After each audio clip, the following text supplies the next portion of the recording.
Neste momento eu quero vos falar de assunto de suma importância. Quero falar sobre a alma e o espírito e o corpo e o sofrimento eterno dos ímpios. Primeiro do que tudo, há um ensino aí, uma interpretação errônea da palavra de Deus. Parece que essas pessoas que assim ensinam acreditam que o homem é só matéria e fôlego. Mas a Bíblia diz que o homem é tricotômico, é espírito, alma e corpo. E que essas duas partes, espírito e alma, elas sobrevivem após a morte física.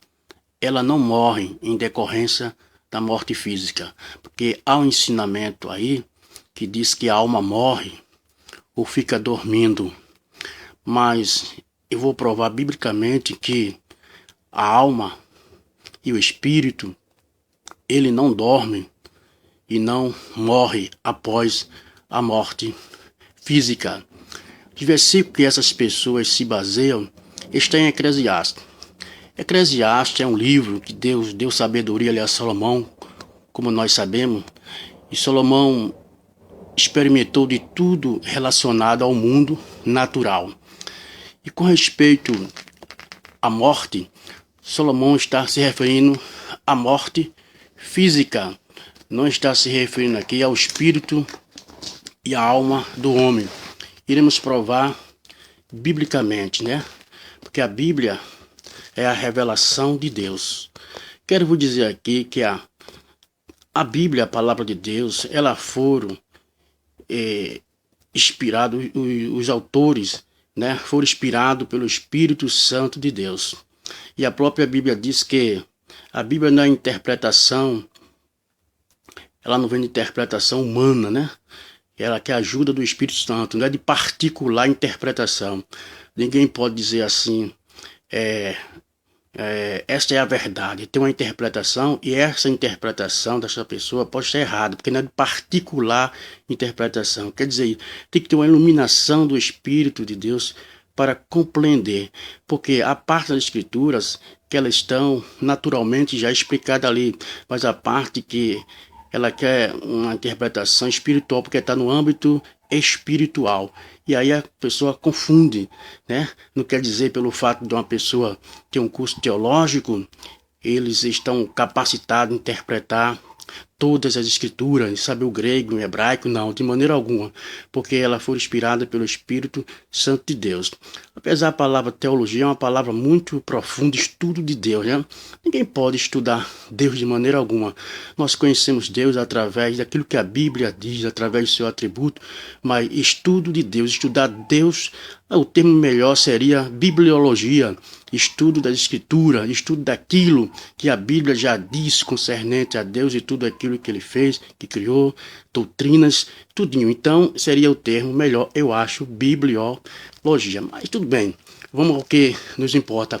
Então nós vimos em Eclesiastes capítulo 9 e o versículo número 10, assim está escrito: tudo quanto te vier à mão para fazer, faze-o conforme as tuas forças, porque na sepultura, quero grifar mesmo aqui, na sepultura, para onde tu vais, não há obra, nem indústria, nem ciência, nem sabedoria alguma. Está bem claro aqui, não precisa muita coisa. Está se referindo à matéria, na sepultura. E repito, o homem é composto de espírito, alma e corpo. Então aqui está na sepultura. E onde está a alma? Onde está o espírito? Repito, o espírito sobrevive após a morte física. Irei provar mais adiante. Então aqui está bem claro, na sepultura. Diz que a palavra aqui para sepultura é quebá, sepultura. Então para onde tu vai, não há indústria, nem ciência, nem sabedoria alguma. E o versículo 5 também, do versículo 9, diz: porque os vivos sabem que hão de morrer.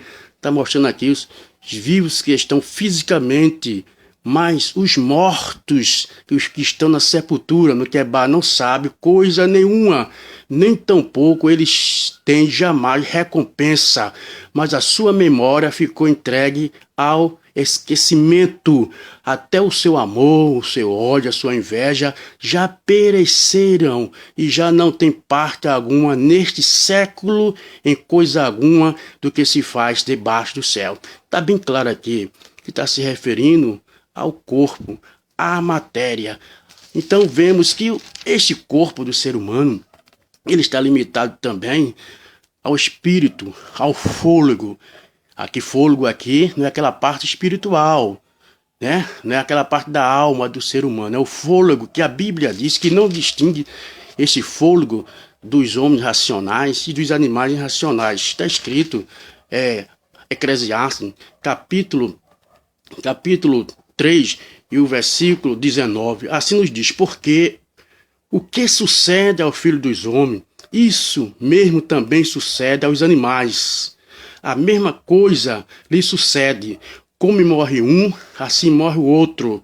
Todos têm o mesmo fôlego. Aqui não é o espírito, aquela parte espiritual do ser humano, que eu irei explicar mais tarde. Então, fôlego. E a vantagem dos homens sobre os animais não é nenhuma, porque todos são vaidade, ou seja, passageiro. Todos vão para um lugar, todos são pó, e todos ao pó se tornarão.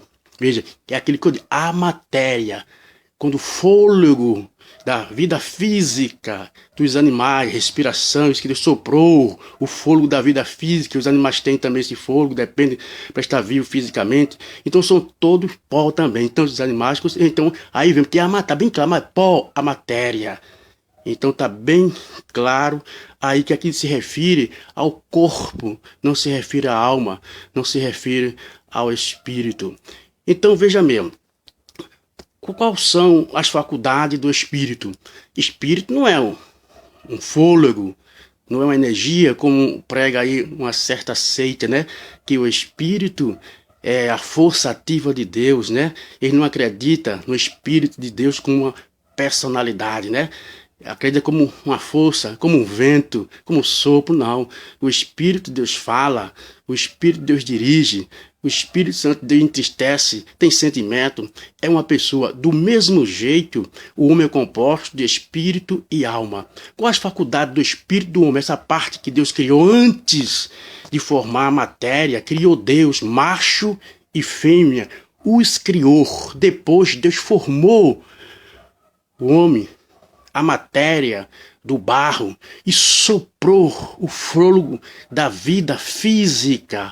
É isso que os animais têm também. E o homem passou a ser alma vivente. Por que alma vivente? Porque depois essas duas faculdades, essas duas partes que Deus criara, espírito e alma, passou também a habitar neste homem, né? O fôlego não é a personalidade do homem, como os animais. Os animais não falam, porque não tem. Realmente, o animal não tem essa inteligência que nós temos, porque eles não são espírito no sentido de nós sermos, né? Então, aí já soprou o fôlego da vida, passou a ser alma vivente, porque essas duas partes, espírito e alma, passou a habitar nele. Quando a Bíblia diz, a alma que pecar, esta morrerá, não é se referindo ao corpo, é se referindo, no mesmo tempo, ao homem todo, mas o que é responsável pelo corpo é a alma do homem. É a alma a alma que pecar, esta morrerá. Então vamos, para nós compreender melhor, quais são as faculdades do Espírito? A faculdade do Espírito é fé e consciência. Essa faculdade está no espírito do homem. O homem tem fé, todo ser humano ele tem fé, porque está no espírito dele, apesar desta fé ser endereçada em coisas, em pessoas erradas, ser pessoas que adoram o sol, adoram a lua, supostos deuses por aí que não são verdadeiros, porque há essa necessidade espiritual dentro do homem, porque Deus criou o homem com essa capacidade, certo, de ter comunhão com Deus. Então, a comunhão com Deus está no espírito do homem. Então, fé e consciência. O homem é autoconsciente, porque tem essa faculdade dentro do espírito dele. Maria fez essa diferença, deixou bem clara essa diferença quando estava grávida de Jesus. A minha alma cede das emoções, do intelecto, da razão, engrandece ao Senhor, e meu espírito, a comunhão, se alegra em Deus comunhão. Aí está a diferença de alma e espírito. A alma cede das emoções, a minha alma engrandece ao Senhor, meu espírito se alegra, a comunhão que tem com Deus. Então Jesus, quando morreu ali na cruz do Calvário, ele sentiu essa diferença, comunhão no seu espírito. Deus meu, por que me desamparaste? Jesus sabe o que é um perdido, uma pessoa, um pecador perdido, distante de Deus, né? Sem comunhão com Deus. Então Jesus sentiu essa perda de comunhão no seu espírito. Tipo, ele se tornou maldito, tomando os nossos pecados, estava em nosso lugar. Então ele foi condenado. Ele sofreu a condenação que o pecado merecia. Então Jesus tomou sobre si todos os nossos pecados. Então ele sentiu-se ali um condenado. Então ele, por que me desamparaste? Foi a parte do Espírito, aquela comunhão que ele tinha com Deus. Então ele sentia essa ausência naquele momento, como ele estava sendo um pecador, sendo feito maldito por nós. Aí está. Então a faculdade do Espírito é fé e consciência. A faculdade da alma é a sede das emoções, do intelecto, da vontade. Então está. E quais são as faculdades do corpo? São 5. Através da faculdade do corpo nós temos conhecimento do mundo físico. São olfato, paladar, visão, adição e tato. São os órgãos do sentido do corpo humano. Sem o fôlego da vida, tomba. Sem o fôlego da vida, o corpo morre. Então, já que a alma e o espírito está dentro deste homem, então é o veículo pelo qual nós glorificamos a Deus, através de nossos membros. É por isso que eu apresentei vossos membros a Deus como instrumento de santificação, de glorificação. Então o homem irá prestar conta diante de Deus pelo que ele fez através do corpo, mas a alma é quem tomava a decisão. A alma é que conduzia esse corpo. A alma só se move porque o espírito e a alma está dentro dele, né? Aí, quando ele morre, então essa parte espiritual sai dele e vai para o paraíso. Iremos explicar mais tarde. Paraíso é o lugar intermediário, o lugar onde vão os salvos descansar, aguardando o arrebatamento da igreja. Existe também um arde também, que eu irei explicar também isso aí. Então está bem claro aqui. E a Bíblia diz aos Hebreus 4:12 que a palavra de Deus é viva e eficaz. É mais penetrante que espada alguma de 2 gumes, que penetra até a divisão da alma e do espírito. Veja, aí não é o fôlego da vida física, não é a respiração como os animais têm e os homens têm, que depende a sua existência física aqui na Terra. Então, são essas duas faculdades, certo? Essas duas partes. Então, a palavra de Deus, ela penetra. Se o problema está no espírito, a palavra de Deus vai lá e resolve. Se o problema está na alma, a palavra de Deus vai lá e resolve. Ela é capaz, é apta, ela sabe, ela penetra onde está a alma e está o espírito. Então, está bem claro aqui que o espírito e a alma não é o fôlego da vida física. São essas duas partes espiritual. Vamos provar que elas sobrevivem após a morte física. Vamos primeiro para aquele fato, eu digo sim, fato, que foi narrado por Jesus. Há os teólogos, há vários intérpretes da Bíblia aí que ele comete erro. Até os teólogos, quando traduziram a Bíblia, colocaram a epígrafe como sendo a parábola de Lázaro e o rico. Um erro que ele cometeu. Há uns que dizem assim, estão no bloco das parábolas. Então, esse fato também foi uma parábola. Mas parábola não cita nome de pessoas, não dá detalhes específicos. Todas as parábolas que Jesus contou, você vê que foi comparação.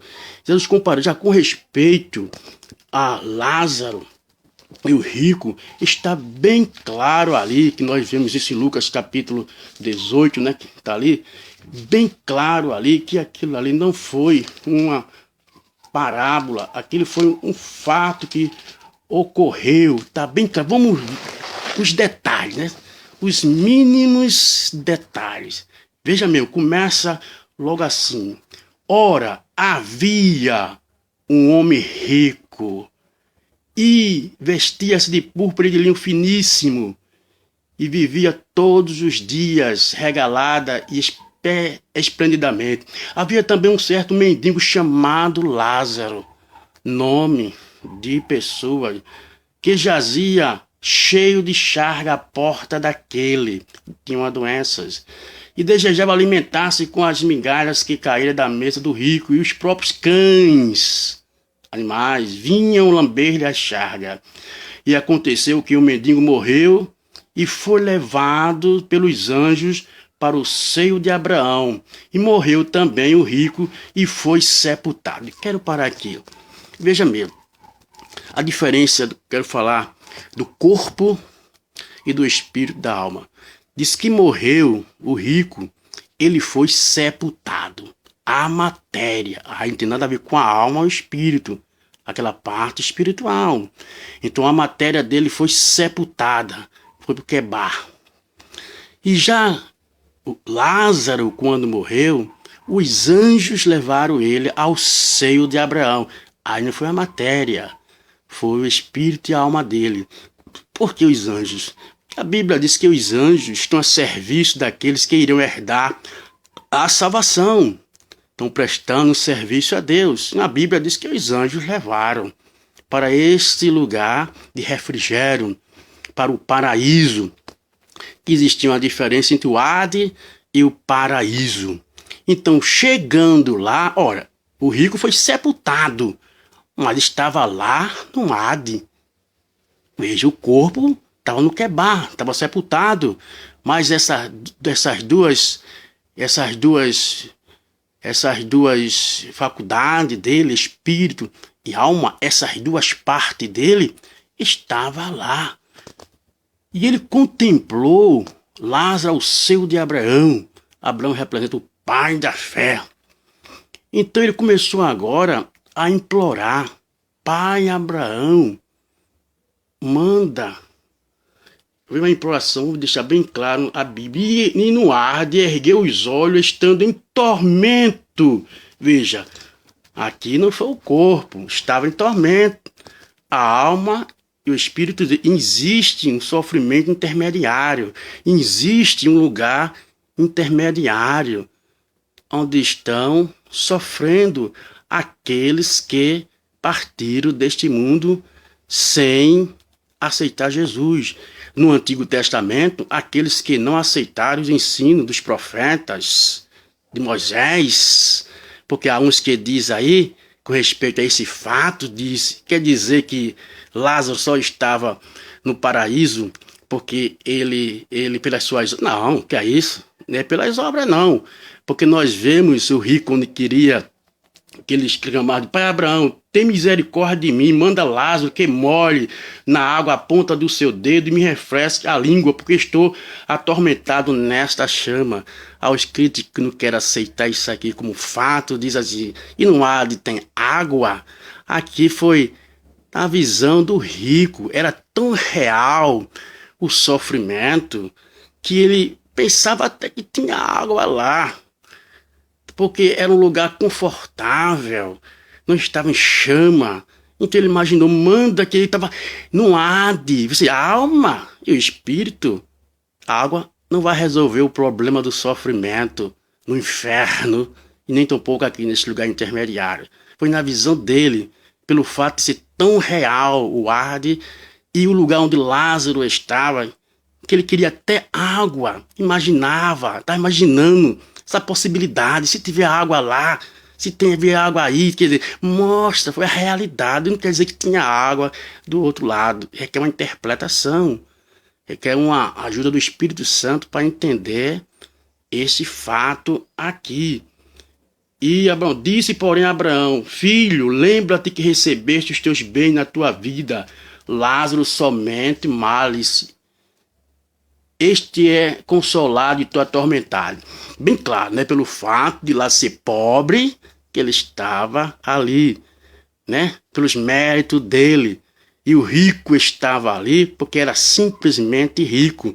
Aqui quem mostra as classes, Deus mostrou, ou seja, Deus contou este fato para mostrar as classes ricas que desprezam a palavra de Deus, que desprezaram o ensinamento de Moisés e dos profetas. Esse rico tinha conhecimento que existia um lugar de sofrimento depois da morte, que existia um juízo. Ele tinha esse conhecimento, então ele deixou passar essa oportunidade. Então, no inferno não quer dizer esse lugar no ar, não quer dizer que só tinha rico, não. Porque Abraão, dos que estão do lado de cá, onde Lázaro estava, tinha muitos que estavam lá. Não pode passar para lá. Nem os de lá onde o rico está, tinha outros com eles, não só rico, mas pobre também no ar. Porque Jesus quis mostrar essa classe de pessoas. Seja inteligente, creio que você tem o Espírito de Deus para compreender. Talvez você não compreendia desta maneira, porque a revelação, ela vem pelo Espírito Santo de Deus. Tem coisas que estão obscuro, mas quando a interpretação ela é verídica, aqueles que têm o Espírito Santo de Deus estão em busca da verdade, que é a interpretação correta da palavra de Deus. Então o Espírito testifica, confirmando que aquilo é verdade. Então neste momento você está tendo uma explanação, certo? Uma explanação de que existe o Hades, existe também um paraíso, um lugar de refrigério, essa divisão lá. Então vamos agora, porque o tempo é pouco, nós não podemos ultrapassar nesse vídeo aqui. Então ele queria realmente que refrescasse a sua língua. Então Abraão diz, tu vivia uma vida de regalia. E além disso, está posto um grande abismo entre nós, de sorte que os que quiserem passar daqui para vós não poderei, tão pouco de lá para cá. E disse, rogo-te, pois, ao pai Abraão, que mande a casa de meu pai. Parábola, ficção. Ele estava consciente que tinha um pai. E deixa que eu vá na casa de meu pai. Por quê? Pois tenho 5 irmãos. Parábola, ficção, tenho. É o presente. Estava vivo, estava consciente, a alma estava responsável ali. Então, Deus disse, para que lhe des testemunho a fim de que não venha também para este lugar de tormento. Veja mesmo, disse-lhe Abraão, tem Moisés e os profetas, ouçam-nos. E disse ele, não, pai Abraão, mas se algum dos mortos fosse ter com eles, arrepender-se-iam. Porém Abraão lhe disse, se não houve a Moisés, ou seja, os registros de Moisés e aos profetas, tampouco acreditarão ainda que algum dos mortos ressuscite. Jesus ressuscitou Lázaro com 4 dias, os judeus deveriam se converter, mas tentaram matar Lázaro porque Jesus tinha ressuscitado. Então mostrou, se eles não acreditam nos registros que estão lá, estão pregando que existe esse lugar, que existe um juízo, eles não acreditam nos vivos que estão lá falando, como vão acreditar que o morto venha a ressuscitar e fale dessas coisas? Então aqui nós vemos que existe este lugar e as pessoas que estão lá estão querendo outra oportunidade para avisar os seus familiares que existe esse lugar. Mas depois da morte segue-se o juízo de Deus. Não existe outra oportunidade, está bem claro aqui. Estão esperando o dia da ressurreição no qual eles serão julgados. Então vamos ver novamente, Vamos ver os detalhes deste fato que Jesus contou. Primeiro, Lázaro existia. Não é ficção, não é parábola. Citou o nome de uma pessoa. Segundo, Abraão. Não é ficção, não é parábola. Abraão existiu. Dizer que Abraão foi uma ficção, foi uma parábola imaginando em alguém. Abraão existiu. Segundo, os anjos. Dizer que anjos são ficções, é parábola. Anjos existem e estão a serviço daqueles que irão herdar a salvação. Então, só isto aqui, essa passagem, esse fato que Jesus contou, seria suficiente para acreditar de que a alma sobrevive após a morte física. E que realmente não está dormindo, não está morta, como muitos dizem aí.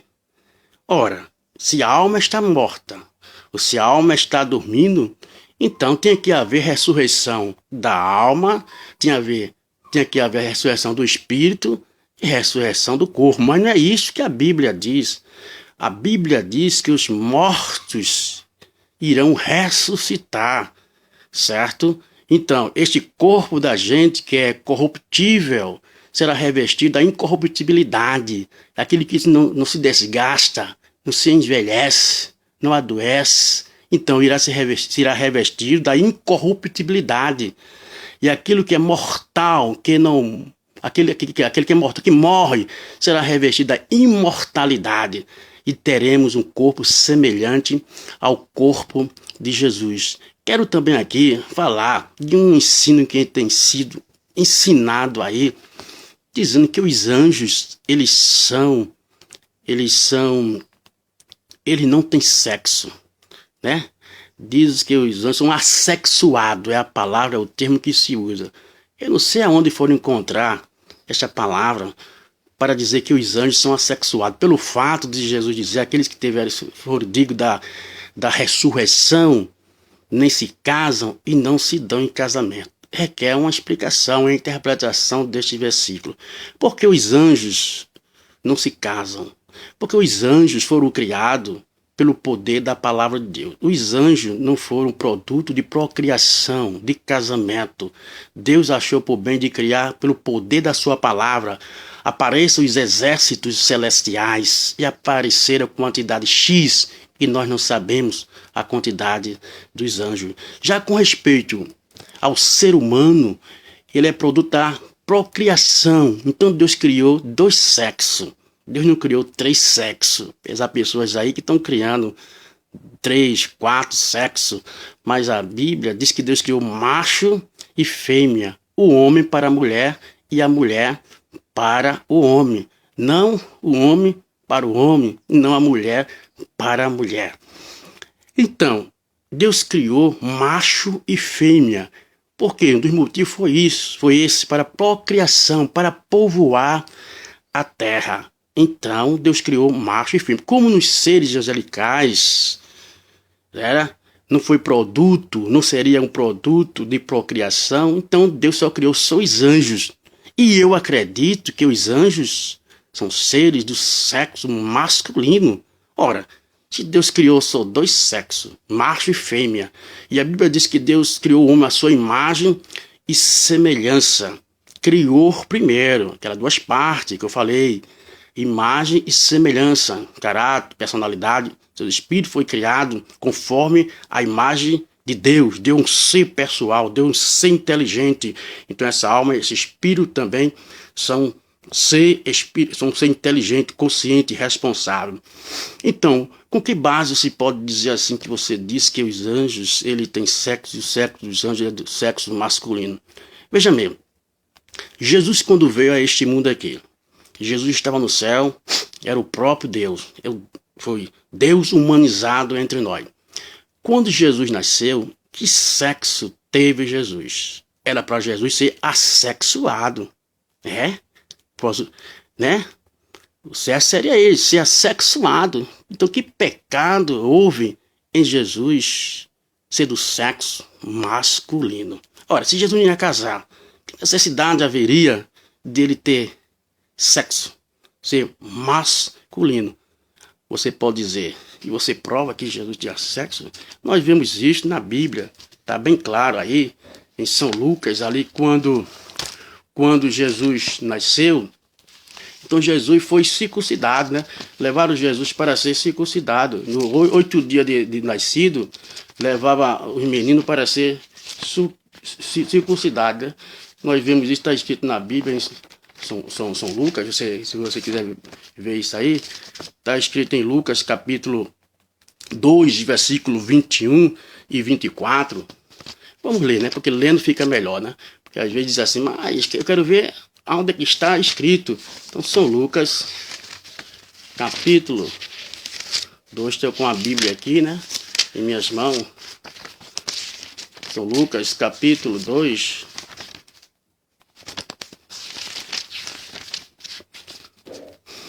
São Lucas, capítulo 2, versículo 21, diz assim. A epígrafe já diz assim. a circuncisão e a apresentação de Jesus. E quando os 8 dias foram cumpridos, para circuncidar o menino, conforme a lei de Moisés, todos os machos têm que ser circuncidados ao 8º dia de nascido, foi-lhe dado o nome Jesus, que pelo anjo lhe fora posto antes de ser concebido, e cumprindo os dias da purificação, segundo a lei de Moisés, o levaram a Jerusalém para apresentar ao Senhor, segundo o que está escrito na lei do Senhor, todo macho primogênito será consagrado ao Senhor, e para dar a oferta segundo o disposto da lei do Senhor, um par de rolas ou 2 pombinhos. A família pobre trazia esse sacrifício, né, ao Senhor. Então está bem claro aí que nós iremos ter um corpo semelhante ao de Jesus na ressurreição. Então Jesus tinha sexo, certo? Então lá vão ser filhos e filhos. Então a igreja será composta de filhos e filhas. Então não serão assexuados. Então, como o tempo é pouco, eu quero falar sobre o sofrimento eterno agora, né? Então, os que dizem aí que vai haver a graduação de sofrimento no inferno.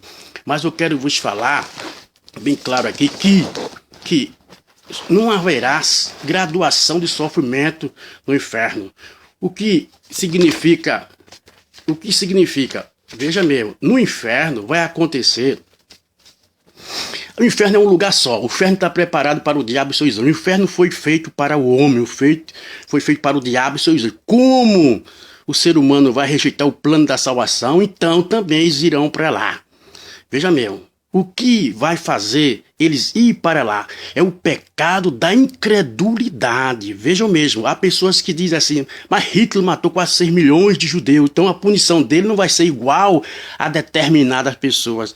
Aí eles comparam assim, por exemplo, a pessoa que matou uma galinha, então não vai ter a mesma punição daqueles ou seja, a pessoa que roubou uma galinha e aqueles que roubaram 1000, então a punição seria injusta. Mas veja mesmo, com respeito a condenação eterna, o fogo do inferno, o sofrimento no inferno, não está baseado nos pecados, mas será baseado no pecado da rejeição. Tanto Hitler, que matou 6 milhões de judeus, como aquele que rejeitou o plano da salvação, vão ser lançados no inferno também, onde vai se encontrar o diabo, o anticristo, o falso profeta, aqueles anjos que estão em Tártaro, que já houve um julgamento para eles, o espírito deles estão lá, estão conscientes, em um lugar intermediário, conforme São Judas capítulo 6, eles serão tirados de lá e serão lançados no inferno, e todas as gente, conforme o Salmo capítulo 9:17, e todas as gente que se esqueceram de Deus serão lançados no inferno. É um lugar só, não vai haver compartimento. A Bíblia diz, onde o fogo nunca se apaga e o bicho nunca morre. Haver planto e ranger de dente, é aquilo que eu falo. A igreja irá ressuscitar com corpo glorioso, com corpo glorificado para nunca mais morrer. Os ímpios também, no julgamento final, irão ressuscitar também, os seus corpos irão ressuscitar com a sua alma e seu espírito, estarão diante do grande trono branco de Deus. É aquilo que Jesus disse, não temei aqueles que matam o corpo, mas temei aquele que tem poder de fazer perecer o corpo e a alma no inferno. Veja que vai estar lá o corpo e a alma no inferno. Então, é um lugar só. Não vai haver compartimento de sofrimento no inferno lá. Não, é um lugar só. Agora, o que significa o grau de sofrimento lá no inferno? É a consciência deles, aqueles que tiveram mais oportunidade, deixaram passar. Então, as consciências deles iam arder. O bicho nunca morre. É a consciência dele. E o fogo nunca se apaga. É aquilo que diz assim, se seu inimigo tiver fome, dá-lhe de comer, se tiver sede, dá-lhe de beber, porque fazendo, amontoarás brasa viva sobre a sua cabeça, ou seja, farás com que a consciência dele arda a tal ponto dele mudar de atitude. Fulano só faz o bem e eu só faço o mal. Então a consciência vai doer de uns mais porque tiveram a oportunidade e deixaram passar o plano da salvação. O pecado pelo qual eles irão sofrer são o pecado da incredulidade. Foi isso que Jesus disse assim, que enviaria o Espírito Santo para convencer o mundo do pecado porque não crê em mim. né? Da justiça, porque eu sou o único que posso justificar ele, e do juízo final, porque o Deus desse século já foi julgado. Então, o pecado pelo qual a humanidade vai sofrer o tormento eterno é o pecado de ter rejeitado Jesus Cristo como seu Senhor e Salvador. Lá haverá pranto e ranger de dentro. Agora, a duração, quero falar também aqui, desse sofrimento eterno. Veja mesmo, a duração aí há um mistério. Só Deus sabe o que é condenação eterna, o que é sofrimento eterno. Veja mesmo, vou falar no sentido humano, né? As leis humanas. Quando uma pessoa comete um crime, país que implanta a prisão perpétua, pena de morte. Então, o que significa? O juiz decreta pena de morte, prisão perpétua. Isso significa que uma pessoa cometeu um crime com 15 anos. Então, ele pegou prisão perpétua. Então, ele vai pagar pelo aquele crime todos os anos da sua vida. Agora, quem sabe quando é que essa pessoa vai morrer? 90, 100, 150 anos. Então, isso será uma eternidade para ele. Então, quando ele morrer, então aqueles anos cumpriu plenamente o castigo. Então o juízo eterno, o fogo, o lago de fogo eterno, o julgamento eterno ali com Satanás, o demônio, então vai ter realmente, vai ter um período. Agora só Deus sabe, mas uma coisa é certa: o inferno irá cumprir plenamente o castigo de Deus para aqueles que rejeitaram Jesus Cristo como seu Salvador. Já pensou? Junto com o diabo. Já pensou o anticristo? Todos os demônios lá estão juntos, não estão separados não é compartimento não. Não vai haver um controle remoto lá não, para controlar a temperatura daqueles que são adulterados, não fizeram mais nada, então vai para um determinado lugar. Daqueles que adulteraram, mas mataram, vai para um determinado lugar. Aquele que era estrupador vai para um determinado lugar. Não, o lugar é um só, é o lago de fogo. Todos irão para este lugar. Agora, a consciência deles irão arder diferenciado um dos outros pelas oportunidades que eles tiveram. Quando você vai no presídio aqui falando, chega lá, tem um bocado que estão lá dentro, lá, né? E às vezes tem certa divisão para alguns, mas mal estão todos juntos ali. Conversa, tu fizesse o quê? Eu assaltei, fizesse o quê? Eu levei um pacote de margarina e tu fizesse o quê? Eu assaltei um banco e eu tu fazendo não sei o quê. Estão todos nos presídios, lá com a consciência deles que estão ardendo erra por causa do pacote. Eu estou aqui neste lugar, pagando, sofrendo. Enquanto mais o inferno, que é um lugar só. Então o inferno existe. Todos irão ressuscitar com o corpo, irão para lá. E só Deus é que tem poder para destruir no inferno. Veja meu, está no inferno o corpo e a alma. Então o corpo também está lá, irá ressuscitar com o corpo, quem não irá morrer nesse período do sofrimento, nesse inferno lá. Então não importa saber a duração, se é 1000 anos, 2000 anos, 5000 anos, isso só compete a Deus. Mas com certeza o castigo de Deus será triste. É choro e ranger de dentes, é um fato, uma realidade. Clamou sem poder morrer, porque a morte fugirá dele lá. Só tem um meio para escapar deste lugar, Jesus Cristo. Então aceite Jesus Cristo o mais rápido possível e você livrará para ir para este lugar. Jesus Cristo é o único Salvador. Não há outro que possa livrar você do inferno. Amém.